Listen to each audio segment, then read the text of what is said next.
दृश्यमाननगरी तुल्यन्निजान्तर्गतं पश्यन्नात्मनि मायया बहिरिवोद्भूतं यथा निद्रया यस्साक्षात् कुरुते प्रबोधसमये स्वात्मानमेवाद्वयं तस्मै श्रीगुरुमूर्तये नमः इदं श्रीदक्षिणामूर्तये बीजस्यान्तरिवाङ्कुरो जगदिदं प्राङ्निर्विकल्पं पुनः मायाकल्पितदेशकालकलना वैचित्र्यचित्रीकृतं मायावीव विजृम्भयत्यपि महायोगी वयस्वेच्छया तस्मै श्रीगुरुमूर्तये नमः इदं श्रीदक्षिणामूर्तये तस्मै श्रीगुरुमूर्तये नमः इदं श्रीदक्षिणामूर्तये। ॐ सहना भवतु सहनौ भुनक्तु सह वीर्यं करवावहै तेजस्विनावधीतमस्तु मा विद्विषावहै। ॐ शान्तिः शान्तिः शान्तिः। सदाशिवसमारम्भां शङ्कराचार्यमध्यमाम् अस्मदाचार्यपर्यन्तां वन्दे गुरुपरम्पराम्। ॐ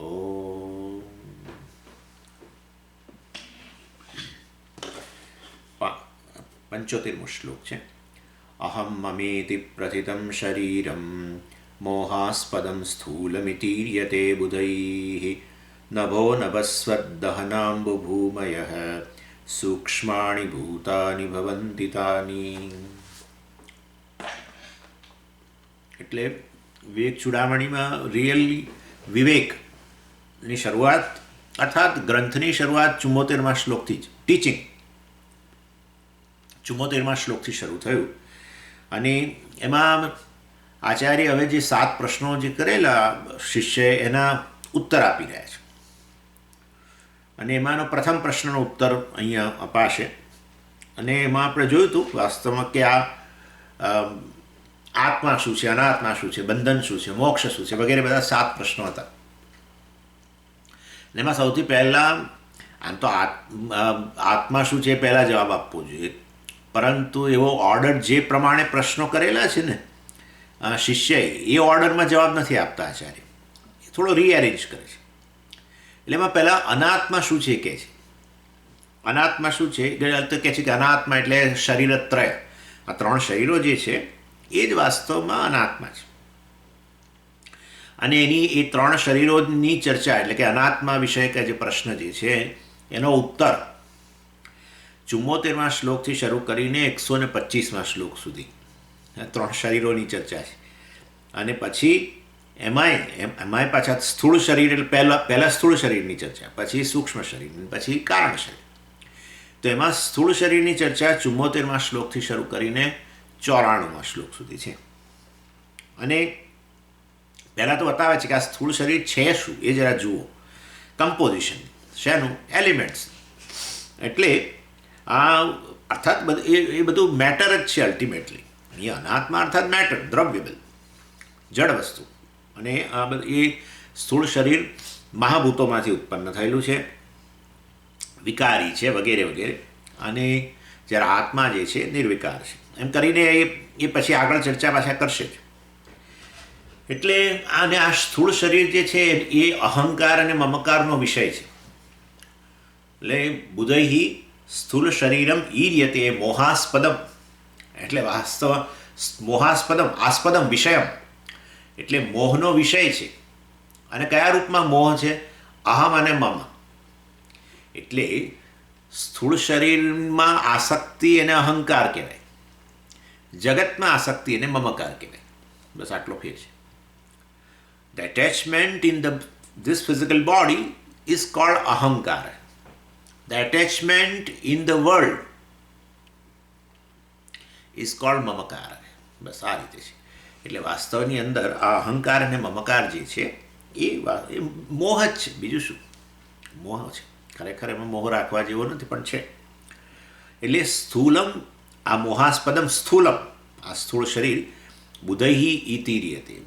બુધૈહિ ડાયા માણસો, જ્ઞાની પુરુષો આ સ્થૂળ શરીરને અહંકાર અને મમકારનો વિષય કહે છે. અહંકાર મમકાર રૂપી મોહનો વિષય કહે છે.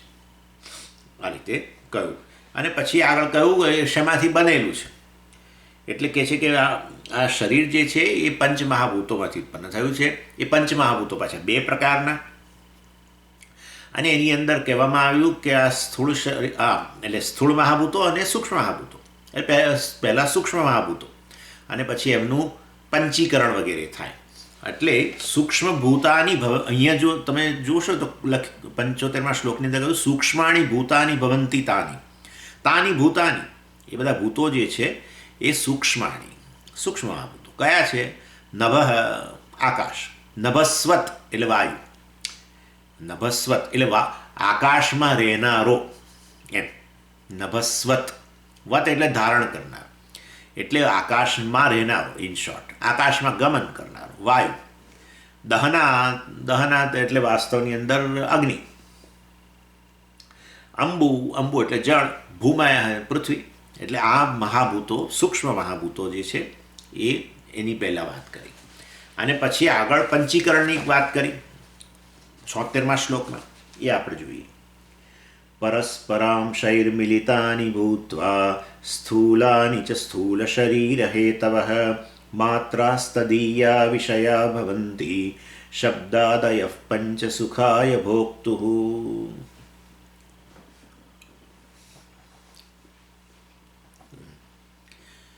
સરળ છે આમ તો. પરસ્પર અંશૈ મિલિતાની, મહાભૂતો સૂક્ષ્મ મહાભૂતો છે ને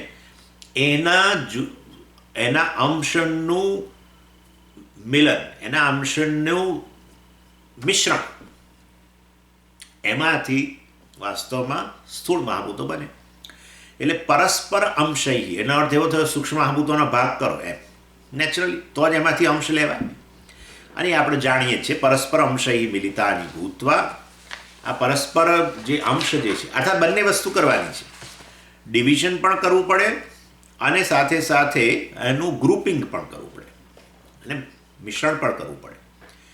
એટલે પેલા 2 ભાગ કર્યા, બેમાંથી એક ભાગમાં પાછા 4 ભાગ ને એ બધું એની એટલે તો આપણે જાણીએ છીએ. એટલે પરસ્પર અંશૈ મિલિતાની by dividing them and grouping themselves સ્થૂલાની ભવંતી, સ્થૂળ મહાભૂતો બનશે. અને એ રીતે સ્થૂળ શરીર હેતવઃ, આ સ્થૂળ મહાભૂતો જે છે એ સ્થૂળ શરીર હેતવઃ, એ સ્થૂળ શરીર માટે કારણરૂપ બનશે, એમાંથી ઉત્પન્ન થશે. એટલે આ રીતે આ ભૌતિક શરીર કે સ્થૂળ શરીર જે છે એ, આ સ્થૂળ શરીર ભૌતિક શરીર છે એમ કહેવાનો આશય છે. અને એની અંદર સ્થૂળ મહાભૂતો રહેલા છે એ મિશ્રણ, અરે એ ચેક કરવું હોય તો બધું થઈ શકે એવું સરળ જ છે. પૃથ્વી અંશ જે છે એમાં જે નક્કર અંશ છે એ પૃથ્વી અંશ ગણી લેવાનું. પછી વાયુ તત્વ છે, એની અંદર પ્રાણ રહેલા જ છે, એનું એક ટેમ્પરેચર છે, અગ્નિ તત્વ પણ છે, અને એની અંદર જળ પણ રહેલું છે, જળમાનની પણ એ તો, અને આકાશ તત્વ તો છે જ નેચરલી, આપણે જે ખાઈએ છીએ અંદર જઈ શકે છે માટે આકાશ હોવું જ જોઈએ ખુલ્લું. એનીવે, એટલે આ રીતે વાસ્તવની અંદર આ સ્થૂળ મહાભૂતોમાંથી જે બનેલું છે સ્થૂળ શરીર એ તમે ચેક કરી શકતા હો છો. પરંતુ હવે આ સ્થૂળ મહાભૂતો, હવે પ્રશ્ન એ આવવાનો છે કે સ્થૂળ મહાભૂતોમાંથી જે બને છે તો પછી બધા એક સરખા જ હોવા જોઈએ ને. બધા પંચ મહાભૂતોમાંથી બને છે તો બધું એક સરખું ના હોવું જોઈએ, જુદું જુદું હોય ને. 5 મહાભૂતો જે છે એમાંથી કોઈક પોર્શન વધારે આવી ગયો હોય તો પછી એ દેખાય.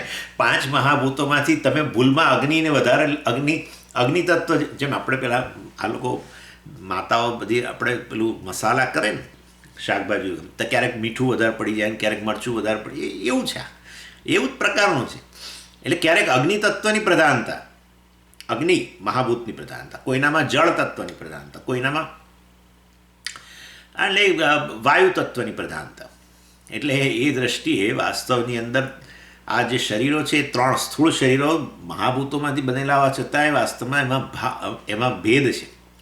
એટલે અગ્નિ તત્વની પ્રધાનતાને કારણે પિત્ત હોય, ને પછી વાયુ તત્વની પ્રધાનતાને કારણે વાતની પ્રધાનતા થઈ જાય. અને એ જે તે મહાભૂત વધે એના આધારે ડેફિનેટલી રોગ ઉત્પન્ન થાય. વાયુમાં આ વાયુ તત્વની પ્રધાનતાને કારણે જે રોગ થાય છે કે 70-80 પ્રકારના છે. આ બધું આયુર્વેદની દ્રષ્ટિએ. અગ્નિ તત્વની પ્રધાનતાને કારણે પિત્ત, એટલે પિત્ત પ્રાકૃતમ કે આ લોકો, પિત્ત પ્રાકૃતમ, વાયુ પ્રાકૃતમ અને જલ પ્રાકૃતમ. જળ તત્વની પ્રધાનતા હોય તો કફ વગેરે. ઇન શોર્ટ, આ શરીરો પંચમહાભૂતોમાંથી બનેલા હોવા છતાં એમાં પાંચે પાંચ મહાભૂતો એક સરખા પ્રમાણમાં ન હોય, એમાં વિવિધતા હોય, અને એને કારણે ગમે તે એક તત્વની પ્રધાનતા થાય આમાંથી, ખાસ કરીને અગ્નિ, જળ અને વાયુમાંથી. તો એના આધારે જે તે પ્રકારના રોગો ઉત્પન્ન થતા હોય છે. એટલે અગ્નિ તત્વનું શમન કરવું પડે, અગ્નિ તત્વનું શમન, અથવા વાયુની. અને આ વાયુ પાછું એમાં શું થાય છે કે શરૂમાં આ સ્થૂળ શરીર જ્યારે બન્યું હોય ને, નવું નવું હોય ને એકદમ, એટલે બાળપણમાં, અને પછી તમે યુવાન થાવ ત્યારે બધું વ્યવસ્થિત હોય. પંચમહાભૂતો જે છે એનું એક બેલેન્સ અંદર હોય. પણ પછી મુશ્કેલીઓ શરૂ થાય.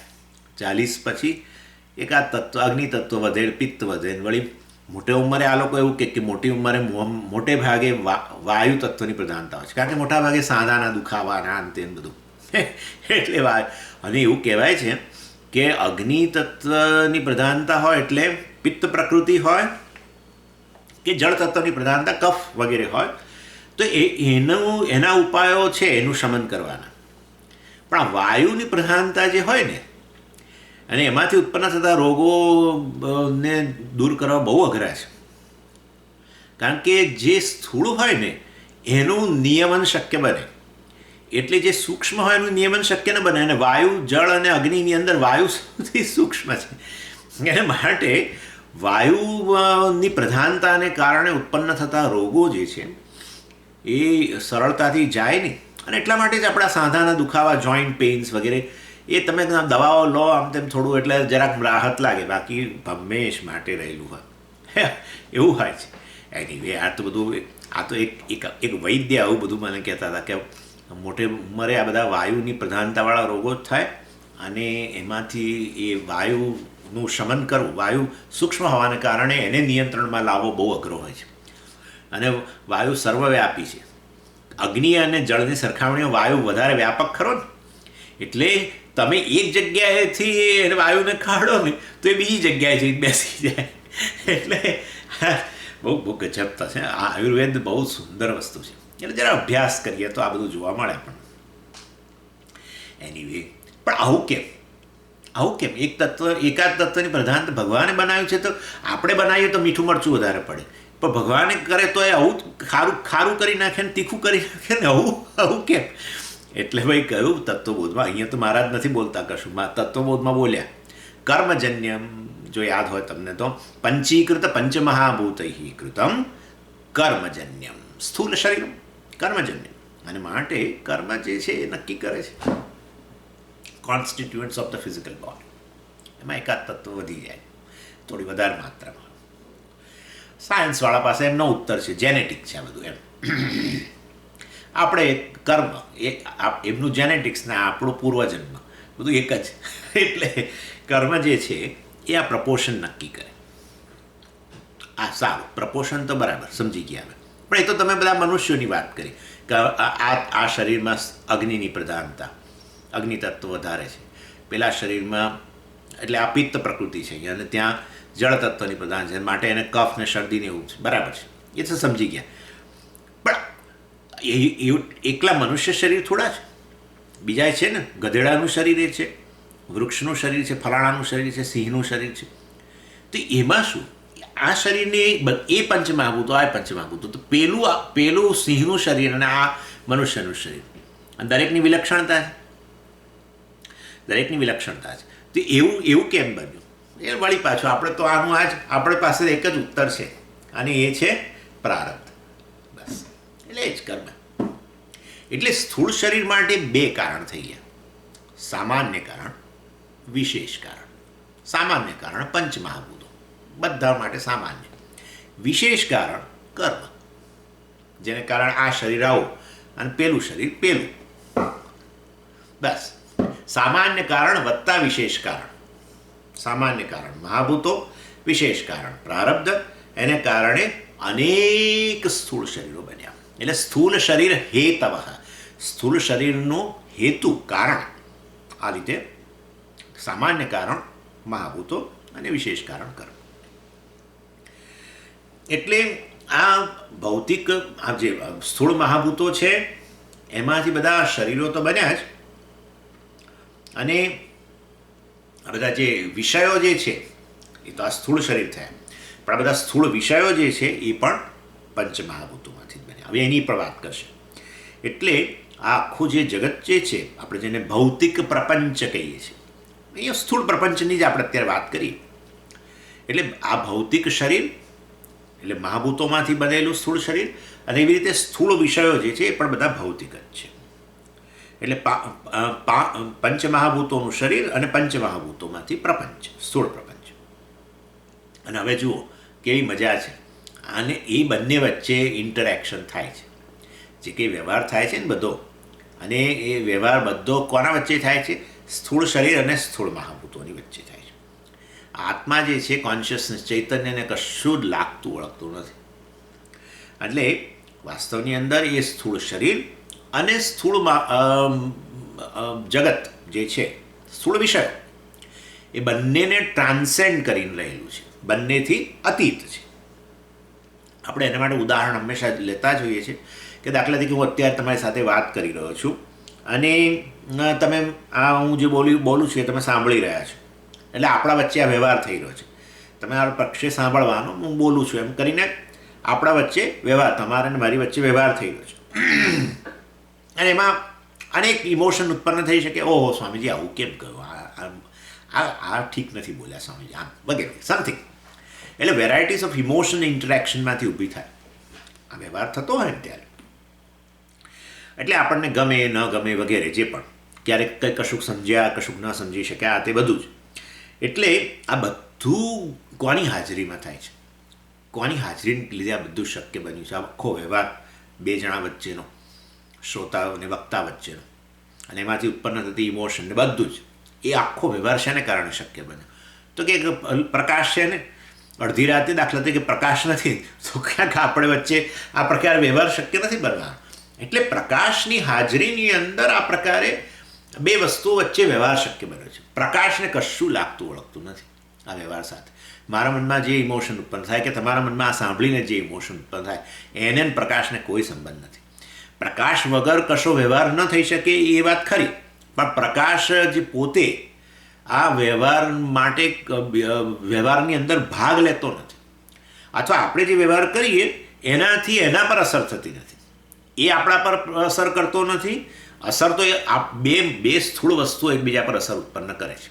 એક તમે છો, એક હું છું, એમની વચ્ચે આ પ્રકારનો અસર ઉત્પન્ન થાય. તમારા મનમાં કંઈક ઇમોશન ઉત્પન્ન થાય સાંભળીને, મારા મનમાં કંઈક બોલીને ઇમોશન ઉત્પન્ન થાય, બધું બરાબર છે. પરંતુ પ્રકાશ કોઈ આ ઇમોશન સાથે એને લાગતું ઓળખતું નથી, અથવા આપણા મનમાં જે ઇમોશન ઉત્પન્ન થાય, સારી ખોટી કંઈ પણ, એનાથી પ્રકાશ પ્રભાવિત થતો નથી એમ. પણ પ્રકાશ વગર પાછું વ્યવહાર શક્ય નથી. દાખલા કે લાઇટ જતી રહે તો મારે કેવું પડે કે ભાઈ હવે હમણાં થોડીક વાર ક્લાસ બંધ કરું છું, એમ થાય ને.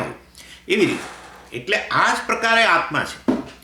આત્મા જે છે આ સ્થૂળ વિષય, આ સ્થૂળ શરીર જે સ્થૂળ જગતના કે વિષયો સાથે જે વ્યવહાર કરે છે, એ કહેશે કયા પ્રકારનો વ્યવહાર છે, વાત કરશે. એ વ્યવહારમાં, એ વ્યવહાર એને કારણે, આત્માને કારણે શક્ય બને. પણ આત્મા પોતે ક્યારે એ વ્યવહારની અંદર પાર્ટ લેતો નથી, અથવા આપણા સ્થૂળ શરીર અને સ્થૂળ વિષયો વચ્ચેના વ્યવહારથી આત્મા ક્યારેય પ્રભાવિત થતો નથી. આત્મા પ્રભાવિત કરતો નથી આપણને, કે આત્મા ક્યારેય પ્રભાવિત થતો નથી એમ. એટલે આ ઇન્ટરેક્શન જે છે, એટલે it does not influence the interaction, nor it is influenced by the interaction between the gross things. બસ એ કહેવાનો આશય છે. એટલે એટલા માટે તો ભગવાને કહ્યું, નૈવ કિંચિત કરોમીતિ યુક્તો મન્યેત તત્વવિદ. તત્વવિદ જે આત્માને જાણે છે એ જાણે છે, નૈવ કિંચિત કરોમી, હું કશું જ કરતો નથી. આ બોલાઈ રહેલું છે, સંભળાઈ રહ્યું છે, બધું જે થઈ રહ્યું છે, એમાં આત્મા ક્યાંય કશામાં ભાગ લેતો નથી. એટલે ચૈતન્યને કહેવાનો આશય એટલો છે કે ચૈતન્યને આ ભૌતિક શરીર કે ભૌતિક પ્રપંચ સાથે તમે એને મિશ્રણ ન કરશો. એનીવે આ રીતે ઇન્ટરેક્શન જે થાય છે એની અંદર એ ઇન્વોલ્વ થતો નથી. એટલે માટે તમે તો પછી હું તો વ્યવહાર કરું જ છું ને. અરે ભાઈ, આત્મા એટલે તમે સાક્ષી માત્ર છો. સ્થૂળ શરીરને સ્થૂળ વિષયો સાથે વ્યવહાર, સ્થૂળ જગત સાથે વ્યવહાર થઈ રહ્યો છે. તમે કશું કરતા નથી, તમે આત્મા છો. માટે તમે જાતને સ્થૂળ શરીર ગણીને હું વ્યવહાર કરું છું ને આત્મા કશો વ્યવહાર કરતો નથી, આત્મા અંદર બેઠેલો સાક્ષી છે, એવું નથી. તમે આત્મા છો અને માટે તમે સાક્ષી માત્ર છો. આ વ્યવહાર બધો કેવળ અને કેવળ સ્થૂળ શરીરનો, સ્થૂળ વિષયો સાથેનો કે સ્થૂળ જગત સાથેનો છે. અને એમાંથી જ પાછું અનેક પ્રકારનું સૂક્ષ્મ સ્તરે ઇમોશન વગેરે પણ ઉત્પન્ન થતી હોય છે. જ્ઞાન વગેરે આ તે ઉત્પન્ન થવું, સ્મૃતિ આ તે બધી જ વસ્તુઓ ઉત્પન્ન થતી હોય છે. પણ આત્માને એમાં ક્યાંય કશો ઇન્ટરેક્શન અંદર એ ભાગ લેતો નથી. કોઈ પણ રીતે આ વ્યવહાર જે થઈ રહ્યો છે એને આત્મા કોઈ પણ રીતે પ્રભાવિત કરતો નથી. અથવા તો એ થઈ રહેલો જે વ્યવહાર છે સ્થૂળ વસ્તુ વચ્ચેનો, એનાથી આત્મા પોતે પણ ક્યારેય પ્રભાવિત થતો નથી. અને આ રીતે આ શરીર જે છે પાંચ ભૌતિક છે, વિષયો પણ પાંચ ભૌતિક છે. અને માટે જ્યારે આપણે વિષયોનો અનુભવ કરીએ ત્યારે બહુ મહત્ત્વની વસ્તુ તો એ છે વાસ્તવની અંદર કે ખરેખર આ જગતમાં આપણા વિષયોનો જ્યારે અનુભવ કરીએ ને ત્યારે હું જગતનો કોન્ટેક્ટ કરતો જ નથી. સાચું, ઇન્દ્રિયો જગતનો કોન્ટેક્ટ નથી કરતી. આ જે તે ઇન્દ્રિયો જે છે ને કેવળ જગતમાં ઉપલબ્ધ 5 ગુણો જે છે એનો જ પ્રોપર્ટીઝ જે છે એનો જ કોન્ટેક્ટ કરે છે. દાખલા તરીકે હું કહું કે હું આ ક્લિપ જોઈ રહ્યો છું, બરાબર? ખરેખર હું ક્લિપ નથી જોતો, બહુ સાચું કહું તો. એટલે હું કહું કે જ્યારે હું ક્લિપ જોઈ રહ્યો છું ત્યારે હું આ ક્લિપમાં રહેલો કલર જોઈ રહ્યો છું. That's all. બીજું કશું જ નહીં. એટલે વાસ્તવની અંદર eyes do not see the clip, eyes see the colour of the clip. એટલે પણ કલર વ્યાપેલો હોય આટલો આવી રીતે, એટલે એને આધારે મને ક્લિપનો આકાર આ તે બધી વસ્તુઓ દેખાય. એટલે વાસ્તવની અંદર આપણે ક્લિપને વિષય કહીએ છીએ, ઇન્દ્રિયોનો વિષય. ક્લિપ ઇન્દ્રિયોનો વિષય નથી. આ આંખ જે છે એનો વિષય કેવળ કલર જ છે, કેવળ કલર, બીજું કશું નથી. જે એવી રીતે દાખલા તરીકે તમે અત્યારે મને સાંભળી રહ્યા છો તો તમે કહો કે હું તો સ્વામીજીને સાંભળું છું. ખરેખર તમે મને નથી સાંભળતા, તમે આ મારા દ્વારા જે ઉત્પન્ન થયેલો સાઉન્ડ, શબ્દ જે છે એને સાંભળો છો. એટલે આવું બોલીએ ખરા આપણે કે હું ક્લિપ જોઉં છું, હું સ્વામીને સાંભળું છું, અથવા હું ફલાણો વસ્તુ છે એનો ઉપભોગ કરું છું, એનો સ્વાદ લઉં છું ફૂડની અંદર. પરંતુ એ વસ્તુનો સ્વાદ નથી લેતો, એ વસ્તુમાં રહેલો જે રસ જે છે એનો સ્વાદ લેતો હોઉં છું. That's all. એટલે આ રીતે હંમેશા તમે જોશો ને શાસ્ત્રની અંદર તો જગતને વિષય નથી કહેતા, શબ્દ સ્પર્શ રૂપ રસ ગંધને વિષયો કહે છે. હા, તમે જોજો, ક્યારેય નથી એવું કહેતા કે જગત ક્લિપ વિષય છે. શબ્દ વિષય એમ કે, રૂપ વિષય, પછી આપણો ગંધ વિષય. એટલે એનો અર્થ એવો થયો કે જગતમાં ઉપલબ્ધ જે 5 મહાભૂતોના 5 પ્રોપર્ટીઝ છે, આપણે જાણીએ છીએ આકાશનો શબ્દ વગેરે વગેરે, વાયુનો સ્પર્શ, એ જગત એ 5 મહાભૂતોમાંથી બનેલું છે. માટે એ 5 મહાભૂતોમાં રહેલા વિવિધ જે પ્રોપર્ટીઝ, ગુણો છે, ગુણધર્મ, એનો આપણી ઇન્દ્રિયો કોન્ટેક્ટ કરતી હોય છે, એમ કહેવાનો આશય છે. અને એ દ્રષ્ટિએ વાસ્તવની અંદર એટલે we are never contacting the world, we are only contacting the properties of the world. આવું છે. એટલે જગત શું છે ખરેખર આપણને ખબર નથી. જગતના ગુણધર્મનો જ આપણે કોન્ટેક્ટ કરીશું. ક્લિપ શું છે મને નથી ખબર, ઓનેસ્ટલી. ક્લિપમાં રહેલો કલર મને ખબર છે, ક્લિપમાં રહેલો સ્પર્શ મને ખબર છે, ક્લિપમાં રહેલી કોઈ ગંધ મને ખબર છે, ક્લિપમાં રહેલો કોઈ સ્વાદ કદાચ એ મને ખબર પડે ટેસ્ટ કરું તો. પરંતુ ક્લિપ પોતે શું છે એ આપણે ન ખબર પડે. આપણે કેવળ આપણી ઇન્દ્રિયો ગુણધર્મો જે રહેલા છે, જે તે આ બધા પદાર્થો, સ્થૂળ પદાર્થો જગતના, એમાં જે તે ગુણધર્મ રહેલા છે, કારણ કે મહાભૂતોમાંથી બનેલા છે, માટે ગુણધર્મો હોવાના, શબ્દ સ્પર્શ રૂપ રસગંધ, એનો કોન્ટેક્ટ કરતી હોય છે. એટલે પંચ શબ્દાદય, એટલે જો જુઓ તો ચોથી લાઈનમાં કહ્યું શબ્દ સ્પર્શ રૂપ રસ અને ગંધ જે છે એને વિષયો કયા. એટલે પંચ શબ્દાદય વિષયા ભવંતી છે ને, શબ્દ સ્પર્શ રૂપ રસ ગંધ એ જ વિષયો છે. અને એને માટે બીજો શબ્દ છે તન્માત્રા. શબ્દ સ્પર્શ રૂપ રસ ગંધને તન્માત્રા કહેવામાં આવે છે. તદીયા માત્રા તન્માત્રા એવું એ સ્પષ્ટપણે કહે છે. જુઓ, માત્રા તદીયા વિષયા ભવંતી એટલે શબ્દાદય, એ તમે ચોથી લાઈનમાંથી શબ્દાદયને ઉપર લઈ આવો ને, શબ્દાદય શબ્દાદય તદીયા માત્રા વિષયા ભવંતી. આ શબ્દાદય શબ્દ આદિ વગેરે વગેરે, આદિ એટલે વગેરે એટસેટ્રા એટસેટ્રા. શબ્દ સ્પર્શ રૂપ રસ અને ગંધ વાસ્તવની અંદર તદીયા માત્રા તન્માત્રા છે. તન્માત્રા શબ્દ બે ટેકનિકલ શબ્દ છે અને એ બે વસ્તુ માટે વેદાંતમાં વપરાય છે. તન્માત્રાનો અર્થ સૂક્ષ્મ મહાભૂતો, એ તમે જાણો છો. માયામાંથી ઉત્પન્ન થયેલા જે સૂક્ષ્મ મહાભૂતોને આપણે તન્માત્રા કહીએ છીએ, એ એક અર્થ. અને બીજો તન્માત્રાનો અર્થ છે આ વિષયો બધા, શબ્દ સ્પર્શ રૂપ રસ અને ગંધ, એને પણ તન્માત્રા કહેવામાં આવે છે. અને એ તન્માત્રા જે છે એ વાસ્તવમાં વ્યક્તિ માટે વિષયનો, એ વ્યક્તિ માટે એ વિષય બને છે. હવે વાસ્તવમાં જે તે પદાર્થને, દ્રવ્યને, એ દ્રવ્યમાં રહેલો ગુણધર્મ, રંગ કે પછી એ સ્પર્શ કે પછી એનો સાઉન્ડ વગેરે વગેરે. એટલે હું કહું, હું ક્લિપને સાંભળું છું, પણ ખરેખર તો ક્લિપમાં રહેલો જે સાઉન્ડ શબ્દ જે છે એને મારું કાન ગ્રહણ કરતું હોય છે. ક્લિપને કાન ગ્રહણ ન કરી શકે, આ આંખ ક્લિપને ન ગ્રહણ કરી શકે, આંખ ક્લિપમાં રહેલા રંગને ગ્રહણ કરે. એટલે એ એના શબ્દાદી વિષયો જે છે એ વાસ્તવમાં શબ્દાદી તન્માત્રાઓ છે, એને અહીંયા વિષયો કયા. અને વિષયો કોને માટે વિષયો છે? ભોક્તુહુ અહીં કહે છે, ભોક્તુહુ પંચ સુખાય, પંચ શબ્દાદય સુખાય ભોક્તુહુ. ભોક્તુ એટલે જે આ ભોક્તા માટે વિષયો છે. ભોક્તા માટે એટલે ફોર ધ એક્સપિરિયન્સર, એમ આપણે અહીંયા તો એ ગણવાનું. ભોક્તા એટલે એક્સપિરિયન્સર. એ સુખ હોય કે દુઃખ હોય એ તો જુદી વસ્તુ છે આખી. પણ સુખાયવા દુઃખાયવા એટલે અહીંયા સુખાય જ કહ્યું, પણ આપણે ગણી જ લેવાનું, કારણ કે તો પેર જ છે, ઓપોઝિટ. એટલે સુખ હોય તો પછી દુઃખને પણ ગણી જ લેવાનું હોય.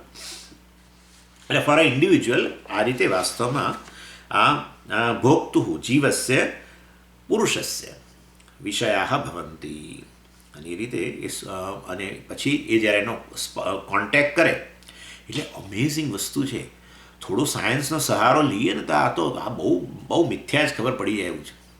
તમે વિચારો, દાખલા તરીકે કોઈકનો મોબાઈલ આવે, પણ કોઈક મને ફોન કર્યો અને એ વ્યક્તિ મારી સાથે વાત કરે છે, બરાબર. હવે હું એ વ્યક્તિને સાંભળું છું, એમ બોલું છું, પણ ખરેખર એ વ્યક્તિનો અવાજ હું સાંભળું છું, બરાબર છે. સાઉન્ડ હવે સાઉન્ડ જે છે ને, આ વૈજ્ઞાનિકો કહે છે કે આ સાઉન્ડ બીજું કશું નથી, મેટરમાં ઉત્પન્ન થયેલું હલન ચલન જ છે. It is just a little disturbance in the matter. એટલે ચાલો ઇલેક્ટ્રિક તરંગો અને એમાં પછી આપણે ધ્વનિ તરંગોમાં, પણ એ તરંગો જ છે અલ્ટિમેટલી.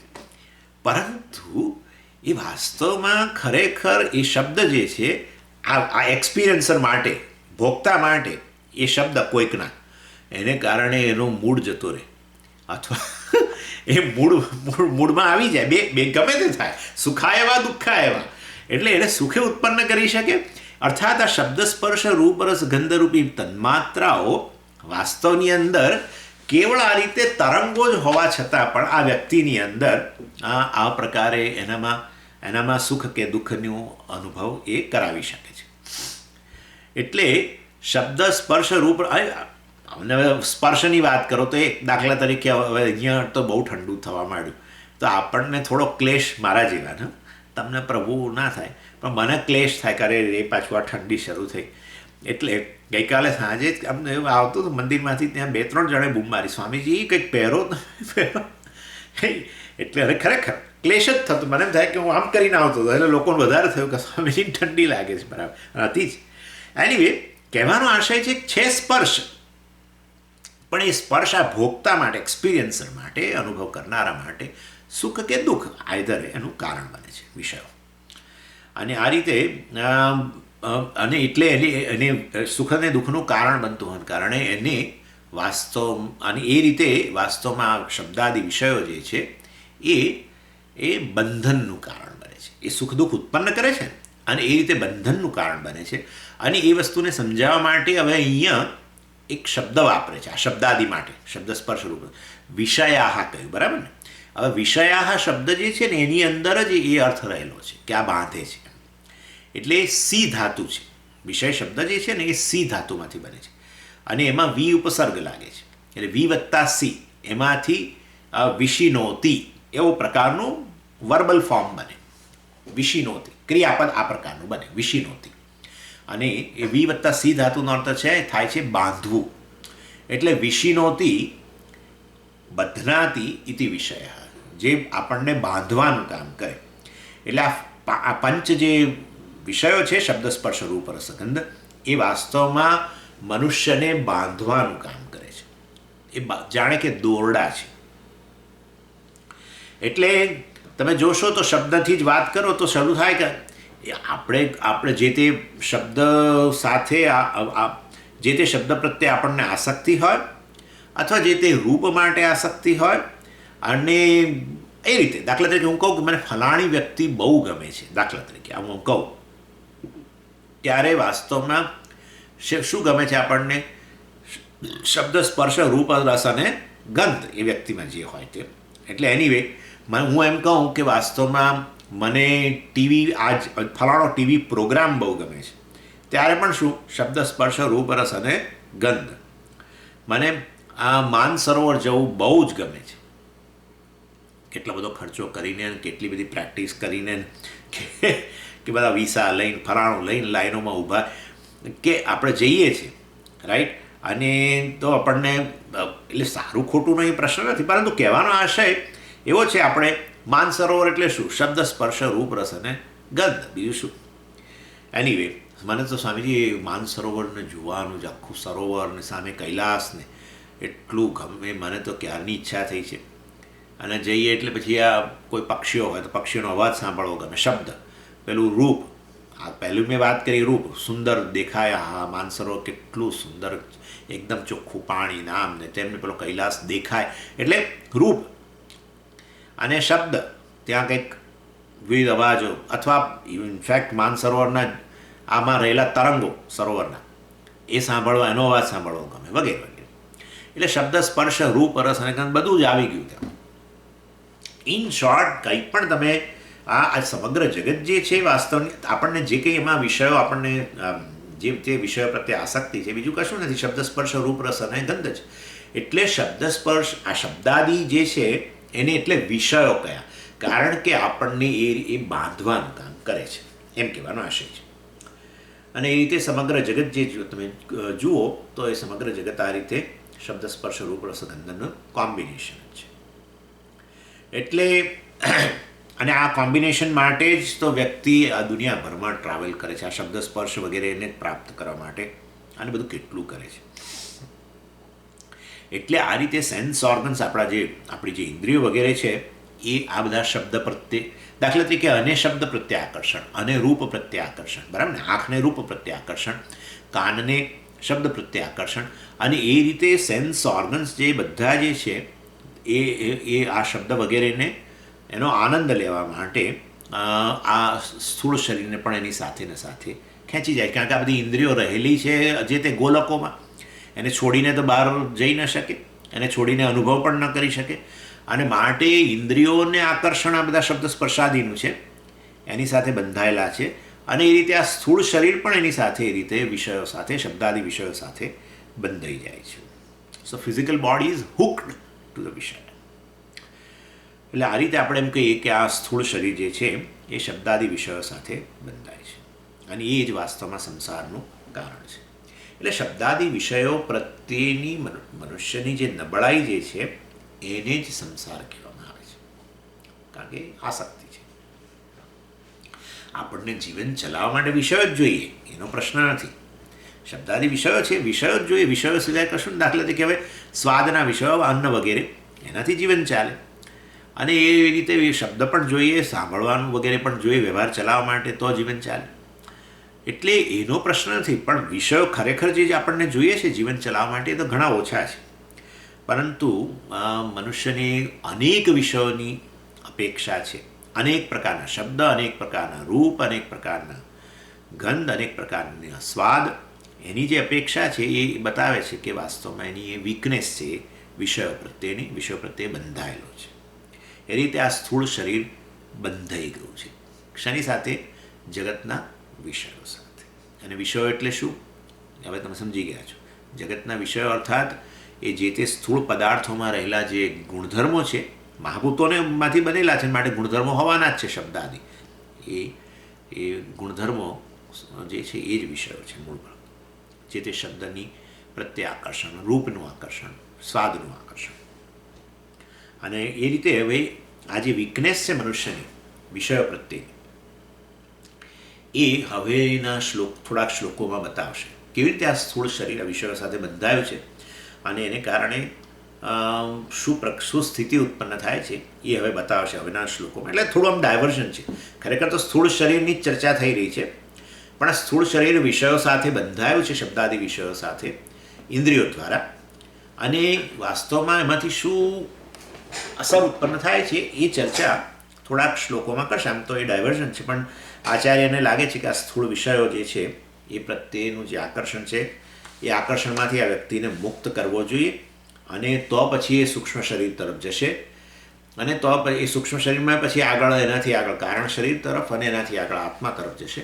અને માટે એ આ પ્રકારનું આકર્ષણ જે છે વિષયો પ્રત્યેનું, એનાથી શું થઈ શકે છે અને મનુષ્યની શું હાલત થાય છે એ થોડી ચર્ચા હવેના શ્લોકોમાં કરવાના છે. અને એટલા માટે જ આપણે તમે જુઓ તો જીવન દરમિયાન તો બરાબર છે, પરંતુ આપણે તો ઇવન મૃત્યુકાળે પણ આપણે આ વસ્તુમાંના આકર્ષણમાંથી મુક્ત થઈ શકતા નથી. અને મૃત્યુકાળે એટલે મતલબ તમે જુઓ છો, આ મૃત્યુકાળે એટલે ઇન શોર્ટ વ્યક્તિ હવે ઘણી ઉંમર થઈ ગઈ હોય, ઘણી ઉંમર એટલે, અને તોય આપણને ઘણીવાર સ્વાદના વિષયોનું આકર્ષણ, અન્ય વિષયોનું આકર્ષણ બહુ જ રહેતું હોય છે. એનીવે, અને મૃત્યુકાળે વાસ્તવમાં બીજું કશું ગુમાવતા નથી, આપણે આ સ્થૂળ શરીરને જ ગુમાવીએ છીએ. અને તમે જુઓ તો સૂક્ષ્મ શરીરની દૃષ્ટિએ આપણે કશું ગુમાવતા નથી. સૂક્ષ્મ શરીર તો રહે છે, સૂક્ષ્મ શરીર તો અહીંથી વિદાય લે છે. એટલે આપણે ઘણીવાર એમ કહીએ કે માતા કે પિતા કે કોઈક પત્ની વગેરે કે પતિ કે વગેરે એ બધા સૂક્ષ્મ શરીર રૂપે તો વિદ્યમાન રહેવાના જ છે, પણ છતાંય વાસ્તવમાં આપણે કહીએ છીએ ગયા, પિતાજી ગયા, માતાજી ગયા વગેરે વગેરે. એટલે આવું બોલીએ છીએ ત્યારે શું ખરેખર જાય છે? કેવળ સ્થૂળ શરીરને જ આપણે ગુમાવતા હોઈએ છીએ. પણ આપણે છતાં એટલે એ વખતે રડીએ છીએ કેમ? કારણ કે વ્યક્તિ એમ તો ખરેખર હાજર છે. વ્યક્તિ એટલે પેલો જીવ, ચિદાભાસ, એ તો સૂક્ષ્મ શરીરને કારણે વિદ્યમાન જ છે. એટલે સૂક્ષ્મ શરીર તો નાશ પામતું નથી. તો પણ આપણે વ્યક્તિનું મૃત્યુ થાય ત્યારે રડીએ છીએ તો કેવળ સ્થૂળ શરીર જ ગુમાવીએ છીએ. ખરેખર વ્યક્તિ તો હજુ હાજર જ છે સૂક્ષ્મ શરીર રૂપમાં, અને એ હવે નવું શરીર લેશે. પણ આપણે રડીએ છીએ, બતાવે છે કે સ્થૂળ શરીર માટે આપણને આસક્તિ છે. નક્કી થઈ ગયું, બરાબર?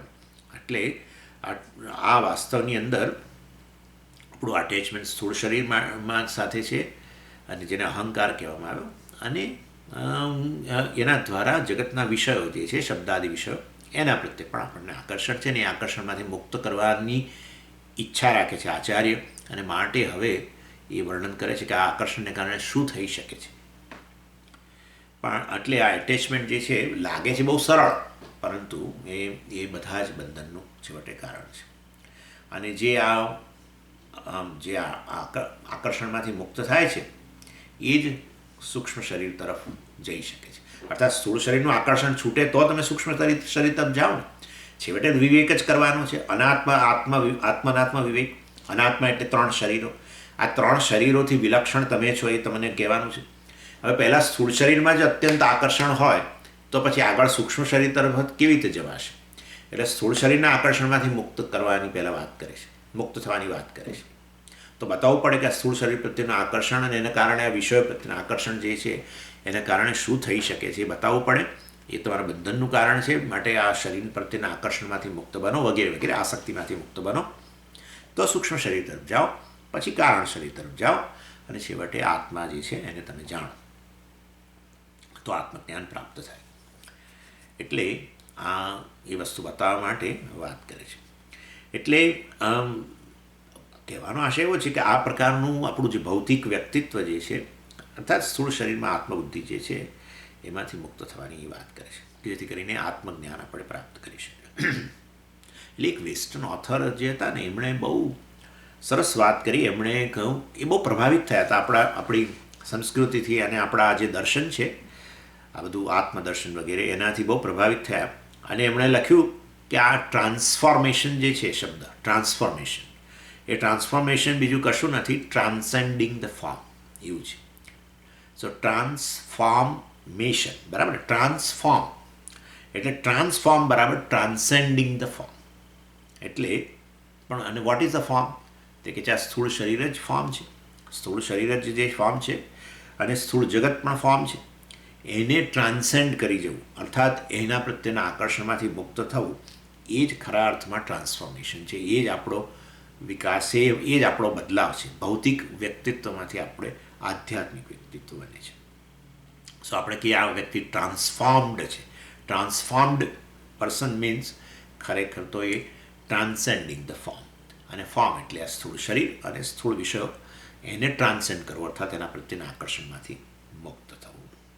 અને એ વ્યક્તિ જે ટ્રાન્સફોર્મ થયેલો છે, એને આપણે મુક્ત પુરુષ કહીએ છીએ. ચાલો હવેના શ્લોકમાં આ બધી વીકનેસ, આપણી જે વિષય પ્રત્યેની જે નબળાઈ છે, એને અહીંયા હવે હાઇલાઇટ કરે છે. યયેષુ મૂઢા વિષયેષુ બદ્ધાઃ રાગોરુપાશેન સુદુર્દમેન આયાન્તિ નિર્યાન્ત્યથ ઊર્ધ્વમુચ્ચૈઃ સ્વકર્મ દૂતેન જવેન નીતાઃ. હવે અહીંયા જે ચર્ચા છે એ છે વિષય આશા, વિષય પ્રત્યેનો રાગ, વિષય પ્રત્યેની આસક્તિ. અને વિષય એટલે આપણે જોઈ ગયા, પ્રત્યેક ભૌતિક વસ્તુ વિષય છે. અને આ શરીરને પણ આપણે વિષય કહી શકીએ, અને આ બધા બહારના પદાર્થોને આપણે વિષય કહી શકીએ. આમ તો શબ્દ સ્પર્શાદી વિષયો, પરંતુ એ રહેલા છે એ બધા ભૌતિક પદાર્થો.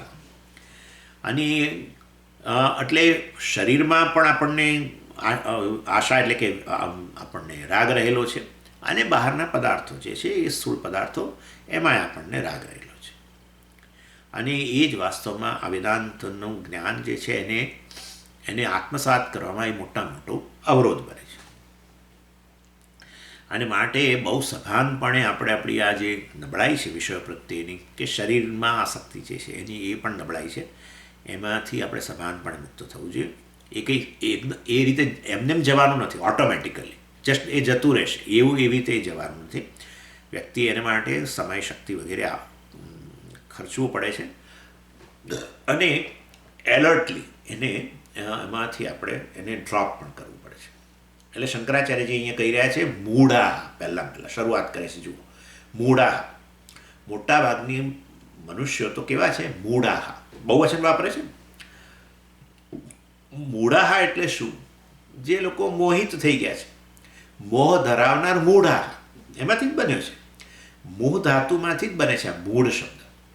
એટલે મોહ ધરાવનારાઓ છે મોટા ભાગના મનુષ્યો. એટલે પણ કયા પ્રકારનો મોહ ધરાવે છે? તો કહે છે કે આ સ્થૂળ શરીર હું છું, આ પહેલો મોહ છે. કેમ? એટલે મોહ, એને મોહ કેમ કહો છો? એવું છે, મોહ ધાતુનો અર્થ થાય છે વિપરીત બુદ્ધિ હોવી. જે જેવું છે એનાથી ઉલટું જાણવું, એને મોહ કહેવાય. હવે સ્થૂળ શરીર અનાત્મા છે, ખરેખર આત્મા નથી, પણ તોય સ્થૂળ શરીરને આત્મા કેવું? વિપરીત, તો એને મોહ જ કહેવાય. એટલે એ દ્રષ્ટિએ પ્રથમ મોહ તો આ છે, સ્થૂળ શરીરને જ આત્મા કહેવાય. અને આ રીતે આપણે જ હું જ મારી જાતને ભૌતિક વ્યક્તિત્વ માનું. અને એ આ ઇમોશનલ પર્સનાલિટી પણ છે આપણી, ઇન્ટેલેક્ચ્યુઅલ પર્સનાલિટી, બૌદ્ધિક વ્યક્તિત્વ પણ છે આપણું, લાગણીશીલ વ્યક્તિત્વ પણ છે. પણ આ સ્થૂળ શરીરને આત્મા કહીએ એટલે આપણું ભૌતિક વ્યક્તિત્વ નક્કી થઈ ગયું. અને એટલું જ નહીં, અને હું શરીરને ખરેખર આત્મા માટે જ પ્રેમ છે, હે ને? બધાની આપણે વાત ખાયેલી છે, આત્મા માટે જ પ્રેમ છે, કારણ કે આત્મા આનંદ સ્વરૂપ છે. અને જ્યાં જે આનંદ સ્વરૂપ હોય, જે આનંદ આપતું હોય, એના માટે જ પ્રેમ હોય. એટલે માટે ખરેખર આત્મા માટે પ્રેમ છે આપણને તો. પરંતુ હવે શરીરમાં આત્મભાવ કરીને બેઠા એટલે શરીર માટે પ્રેમ થઈ ગયો. એટલે આ રીતે વાસ્તવની અંદર શરીર પ્રત્યે આસક્તિ ઉત્પન્ન થઈ છે, અને પછી એના થકી બીજી બધી વસ્તુઓ સાથે આકર્ષણ ઉત્પન્ન, એની સાથે જે સંબંધિત છે જગતના પદાર્થો બીજા, એની સાથે પણ આપણને એમાં પણ આપણને આકર્ષણ ઉત્પન્ન થાય છે. એટલે વાસ્તવની અંદર આપણા જે સંબંધો વગેરે જે છે એ આ શરીર થકી જ છે. દાખલા તરીકે માતા અને દીકરા દીકરીનો સંબંધ, સંતાનનો સંબંધ છે, એમાં આસક્તિ હોય છે. એટલે વાસ્તવની અંદર પહેલાં તો માને પોતાના શરીરમાં આસક્તિ, મોહ, એના થકી પેલા બાળકમાં આસક્તિ, એ શરીર થકી વાસ્તવમાં આસક્તિ. એટલે મા અને સંતાન વચ્ચે જે આસક્તિ છે એ વાસ્તવની અંદર આ રીતે સ્થૂળ શરીર થકી છે. દાખલા તરીકે આ એક એક્ઝામ્પલ છે. બંનેના સ્થૂળ શરીરો જતા રહ્યા, સમજો. હવે બંને સૂક્ષ્મ શરીરોના રૂપમાં જ છે, ખાલી મા પણ સૂક્ષ્મ શરીરના રૂપમાં અને બાળક પણ સૂક્ષ્મ શરીરના રૂપમાં. તો હવે એમની વચ્ચે કોઈ આકર્ષણ છે? કશું આકર્ષણ નથી. એ ઇનફેક્ટ જાણતા જ નથી. ઇનફેક્ટ પૂર્વની અંદર એવું હોય, આ પૂર્વની વાત જવા દઈએ. હવે આ સૂક્ષ્મ શરીરથી વિદાય લઈ લીધી, બાળકના સ્થૂળ શરીરમાંથી એ સૂક્ષ્મ શરીરે વિદાય લીધી. હવે એ કોઈ બીજી જગ્યાએ જન્મ લેશે તો એનું સંતાન કહેવાશે. હવે માએના સ્થૂળ શરીરમાંથી એ સૂક્ષ્મ શરીરે વિદાય લીધી અને એ બીજી જગ્યાએ ક્યાંક જન્મશે, અને તે બાજુ સ્ત્રી પુરુષ ગમે તે. એટલે કહેવાનો આશય, ખરેખર મા અને સંતાન વચ્ચેના સંબંધમાં ક્યાંક જો આસક્તિ હોય તો એ છે તો સ્થૂળ શરીર થકી જ.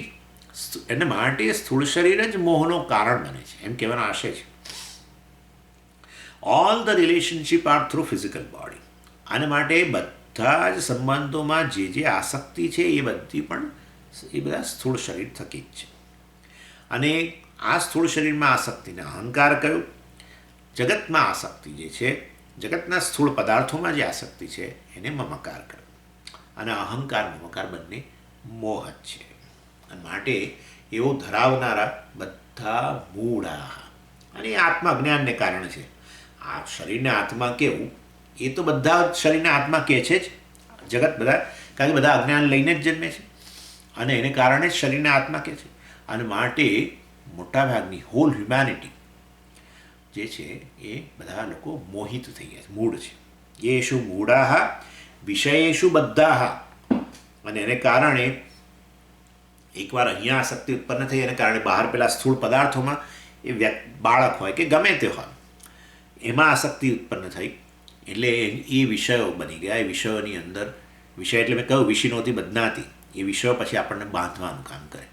આપણા એટેચમેન્ટ થકી, આપણી આસક્તિ થકી, એ બધા વિષયોમાં આપણી આસક્તિ થકી આપણે એની સાથે બંધાઈ ગયા, એમ કે છે.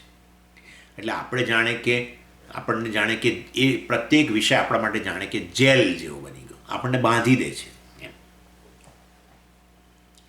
એટલે અને આ બધા પદાર્થો જે છે કેવળ સ્થૂળ પદાર્થોની રીતે નહીં, એટલે સ્થૂળ પદાર્થો આપણે બંધાઈ જઈએ છીએ એની સાથે એવું જ નહીં, અને સ્થૂળ શરીર થકી એ તો બરાબર છે, પરંતુ માનસિક રીતે પણ આપણે બંધાયેલા રહીએ છીએ આ બધા પદાર્થો સાથે. કેવળ અત્યારે દાખલા તરીકે મને આ વિષય બહુ ગમતો હતો અને હું એની સાથે રહું, અથવા એને મારી સાથે રાખું, જે હોય તે, એ તો સ્થૂળ રીતે થયું. પરંતુ અને કોઈક કારણસર મારે છોડીને જવું પડે ક્યાંક, તો માનસિક રીતે બંધાયેલો રહું, એમ કહેવાનું. એ તો બને જેવું કે વ્યક્તિ વચ્ચે દાખલા તરીકે આકર્ષણ હોય, પણ પછી પેલી વ્યક્તિને કંઈક જવું પડે કે આ વ્યક્તિને કંઈક બહાર જવું પડે, જે પણ, તો માનસિક રીતે બંધાયેલો રહે. એટલે તમે જોઈ શકો છો કે એક વ્યક્તિ દાખલા પોતાના સંતાનો માટે બહુ આસક્તિ હોય, માની લો એક જ સંતાન છે ને એને આસક્તિ હોય, તો હવે એ વ્યક્તિ જ્યારે એને કંઈક ઓફિસના કામે કંઈક બહાર જવાનું થાય, બીજી સિટીમાં વગેરે વગેરે, ને 10-15 દિવસ માટે કે, તો એ ત્યાં હોય, સ્થૂળ શરીરની દ્રષ્ટિએ તો ત્યાં છે સ્થૂળ રીતે, પરંતુ માનસિક રીતે પણ હજુ બંધાયેલો છે. એટલે સ્થૂળ રીતે તમે એની સાથે બંધાયેલા રહો, અથવા સૂક્ષ્મ રીતે માનસિક રીતે પણ તમે એની સાથે બંધાયેલા રહો છો. એટલે વિષયેષુ બદ્ધાઃ, વિષયો સાથે જે તે આસક્તિના વિષય સાથે તમે હંમેશ માટે બંધાયેલા રહો છો, સ્થૂળ અથવા તો સૂક્ષ્મ રીતે. સો ફિઝિકલી આઈ એમ ઇમ્પ્રિઝન્ડ, સ્થૂળ રીતે ક્યાં તો બંધાયેલો હોઉં, અથવા મેન્ટલી આઈ એમ ઇમ્પ્રિઝન્ડ. એટલે અને એને કારણે જ્યારે બંધનમાં હોઈએ ને એટલે આપણે જે કરવું જોઈએ એ ન કરી શકીએ. બસ આ મુખ્ય વસ્તુ છે. આપણે બંધનમાં હોઈએ માનસિક રીતે અથવા શારીરિક રીતે, તો આપણે જે કરવું જોઈએ એ ન કરી શકીએ. કેમ? કારણ કે બંધાયેલા છીએ એમ. એટલે એવું જ બોલીએ છીએ ને આપણે આપણે ગુજરાતીમાં વ્યવહારમાં આવું જ બોલે, સ્વામીજી અમારે ઘણું આમ કરવું છે ને તેમ કરવું છે, પણ શું કરીએ હવે, અમે તો અમારા કુટુંબ સાથે બંધાયેલા છીએ, અમારા સંતાનોમાં બંધાયેલા છીએ, તો સંતાનોના સંતાનોમાં બંધાયેલા છીએ, આમ છે. એટલે આવું, એટલે ઇન શોર્ટ સંતાનોમાં બંધાયેલા છો કઈ રીતે? તો હવે સંતાન કંઈક સ્થૂળ રીતે સતત જોડે હોય એવું જરૂરી નથી, પણ માનસિક રીતે મન આપણું એની અંદર ને અંદર જ પરવાયેલું રહે. એટલે આવું સામાન્ય વસ્તુઓની અંદર પણ આવું છે.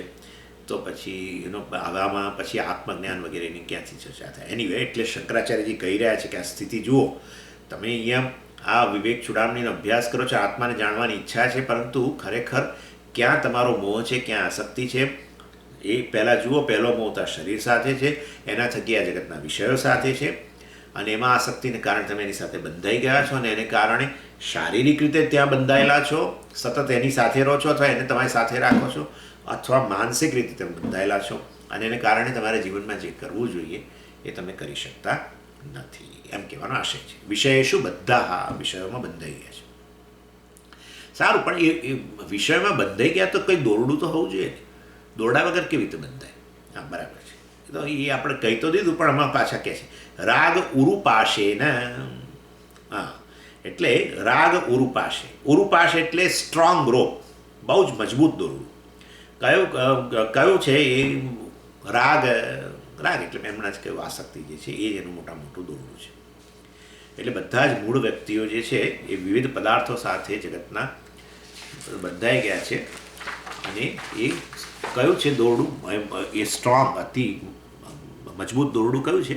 હા, આસક્તિ. અને પાછું એ બતાવે છે કે એ દોરડું કેવું છે, કેમ અમે એને મજબૂત કહીએ છીએ. સુદૂરદમેન, એટલે તમે જો જોશો તો સુદૂરદમેન ઉરુપાશેન વિષયેષુ બદ્ધઃ. સુદૂરદમેન એટલે જેને કાપવું. નહીં તો કોઈ કહે કે ભલે ગમે એવું સ્ટ્રોંગ હોય, અમે કાપી નાખીશું, અમને તો ગમે એવું દોરડું હોય તો. એટલે કહે છે સુદૂરદમેન એટલે વેરી ડિફિકલ્ટ ટુ કટ. અર્થાત એના એન્ટેંગલમાંથી, એની સાથે જે બંધાઈ ગયા છો એ બંધનમાંથી મુક્ત થવું સરળ નથી, એમ કહેવાનો આશય છે.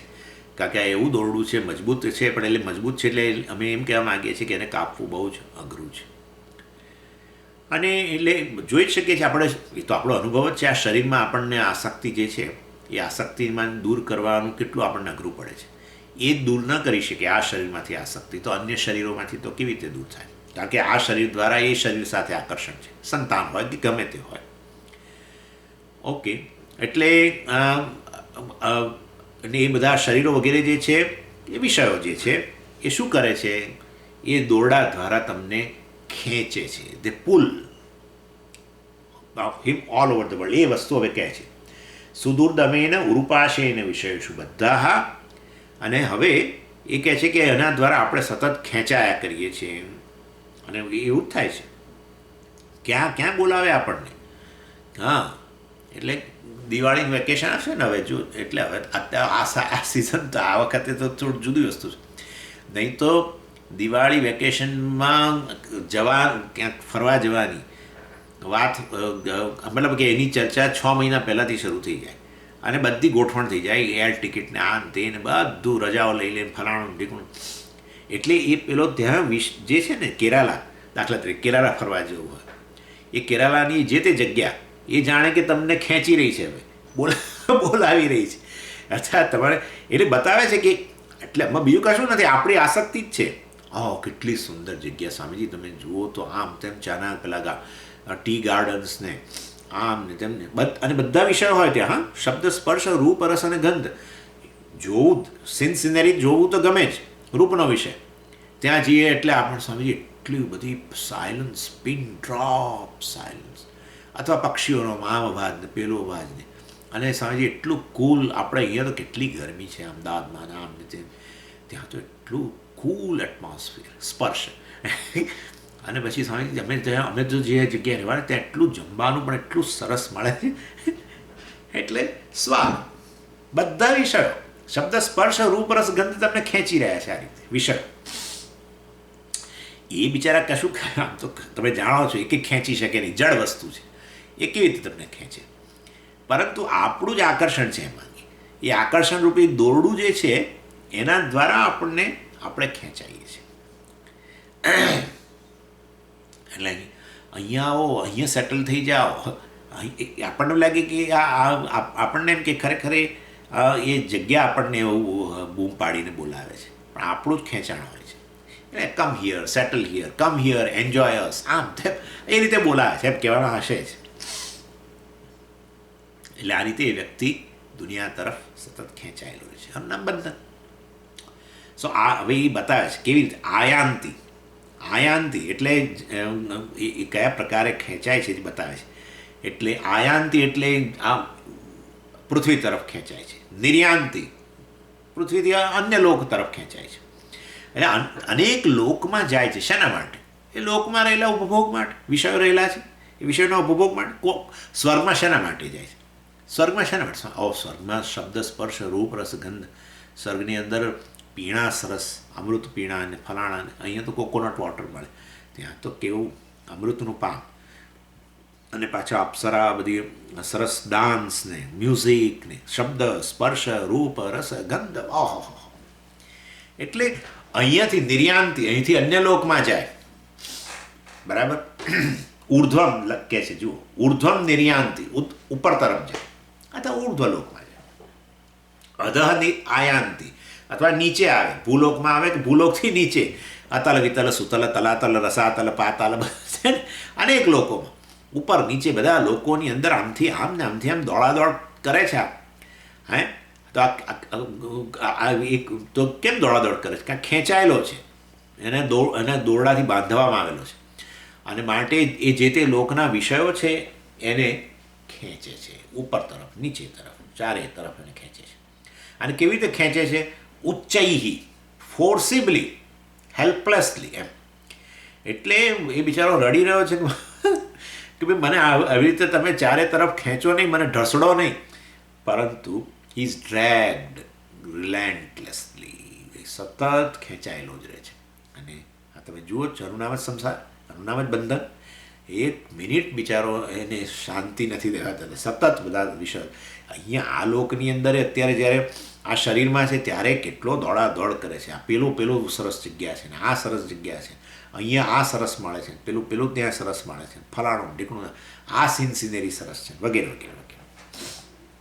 કોણ જવાબદાર એના માટે? ભગવાન જવાબદાર. ભગવાન ક્યાંથી જવાબદાર બને?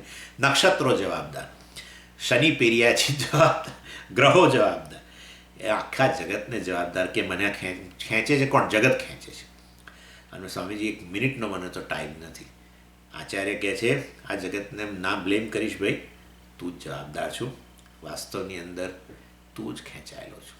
અને એના માટે વાનરની વાર્તા કરે છે વાસ્તવની અંદર, વગેરે ચર્ચા આપણે આવતી વખતે કરીશું. ઓમ પૂર્ણમદ પૂર્ણમિદમ પૂર્ણાત પૂર્ણમુદચ્યતે પૂર્ણસ્ય પૂર્ણમાદાય પૂર્ણમેવાવશિષ્યતે. ઓમ શાંતિ શાંતિ શાંતિ. હરિ ઓમ. શ્રી ગુરુભ્યો નમઃ. હરિ ઓમ.